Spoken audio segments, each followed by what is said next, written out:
Hello students, welcome to Kusha classes. The resonance frequency for JEE and NEET physics. Let's make the turbulent flow of physics perfectly streamlined and start the video.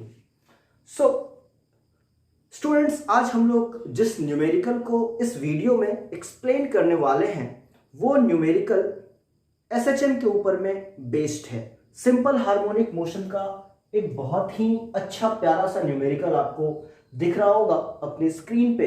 Question को आप ध्यान से पढ़ें और ये जो question है वो मैंने NTA से लिया है। जैसा कि आप जानते हैं कि नेशनल टेस्टिंग एजेंसी NTA ने इस साल कोरोना के सिचुएशन में अपना एक ऐप लॉन्च किया था नेशनल टेस्ट अभ्यास करके, और उसमें आपको काफ़ी अच्छे क्वेश्चंस मिल जाएंगे। उन्हीं में से एक क्वेश्चन जो कि SHM के ऊपर में है वो मैं आप लोगों के साथ अभी डिस्कस करने वाला हूं।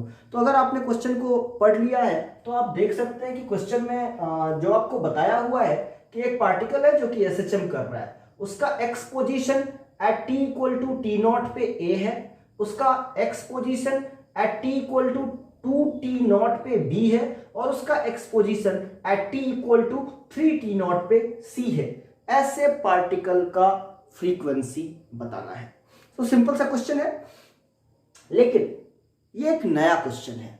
नया इसलिए है क्योंकि आपको 3 अलग अलग टाइम पे पार्टिकल का पोजीशन बताया हुआ है और आपसे फ्रीक्वेंसी पूछी जा रही है।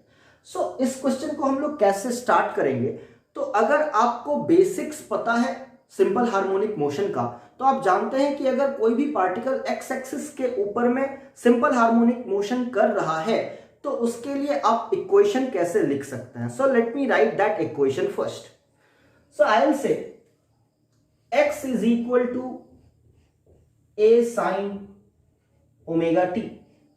सिंपलेस्ट फॉर्म में अगर आप SHM का इक्वेशन लिखना चाहते हैं तो यही इक्वेशन आप लिख सकते हैं। अब देखिए, मैं t के जगह अगर t0 डालूं तो x के जगह a आ जाएगा। सिमिलरली मैं अगर t के जगह 2t0 डालूं तो x के जगह b आ जाएगा, और t के जगह 3t0 डालूं तो x की जगह c आ जाएगा। तो चलिए सबसे पहले यही काम कर लेते हैं। तो मैंने x की जगह a डाला तो ये हो गया a equal to a sine omega t0। Similarly I can say b is equal to a sin omega into 2t0, and similarly I can say कि c is equal to a sin omega into 3t0। अब एक काम करते हैं, a और c को add कर देते हैं, क्योंकि 3 + 1/2 आपका 2 होता है। तो लेट अस स्टार्ट।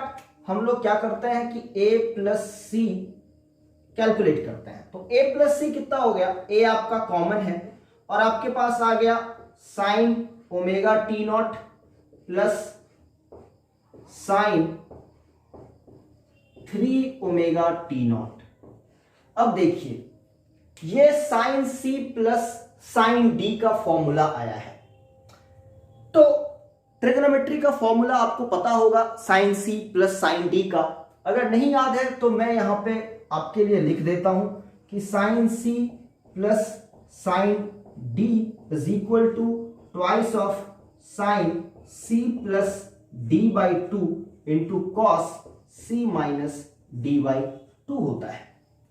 चलिए अब इस फॉर्मूले को यूज करेंगे और इस फॉर्मूले को यूज करके इस इक्वेशन को हम लोग सॉल्व करने वाले हैं। तो let us start. I can write a plus c is equal to a sine c plus sine d which is 2 sine c plus d/2। तो sine omega t0 plus 3 omega t0/2 into cos 3 omega t0 minus omega t0/2।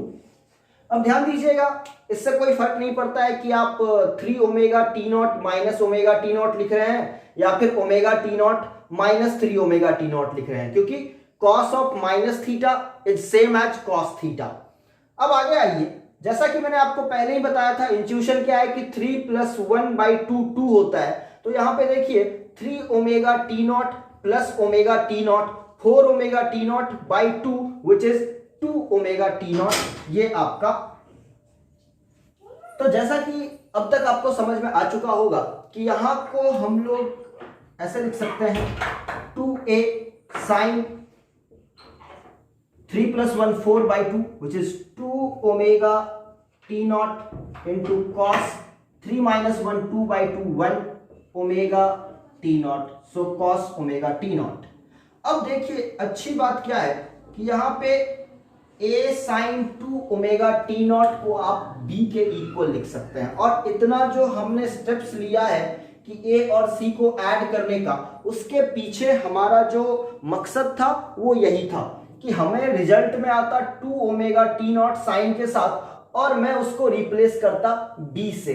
तो let's do that. हम लोग क्या बोल सकते हैं, it is equal to 2b cos omega t not.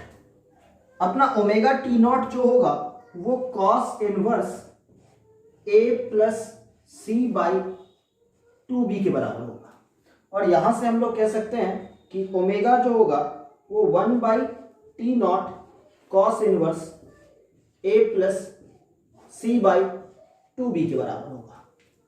तो अब हमारे पास एंगुलर फ्रीक्वेंसी आ गई है 1 by t naught cos inverse a plus c by 2b।